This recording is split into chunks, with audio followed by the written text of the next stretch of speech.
1650 చేస్తేవి.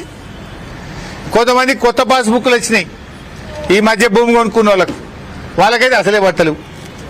అరే అంతా ఆన్లైనే కదా. కేసీఆర్ ఉండగా ఆటోమేటిక్ వానకాలం నుంచి యాసంగి లోపల పంట భూమి కొంటే కూడా యాసంగిలో పైసలు పడ్డాయి.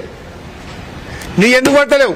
కొత్తగా పాస్బుక్లు వచ్చిన వాళ్ళకు, ఎకరంలో భూమి ఉన్న వాళ్ళకు రైతు భరోసా పడతలేదు.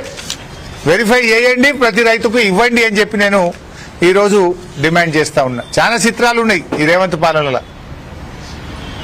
ఈ రేవంత్ చిత్రాలకు పాపం అధికారులు తలలు పట్టుకుంటారు. ఏం చెప్పాలనో కింద రైతులు అడుగుతుంటే సమాధానం చెప్పలేక తలలు పట్టుకుంటున్న పరిస్థితి ఉన్నది. ఇవాళ గ్రామాల్లో ఏ నలుగురు రైతులు కలిసినా మాట్లాడుకుంటారు. ఇక ఈ గవర్నమెంట్ మంచిగా లేదు, మోసం చేసింది.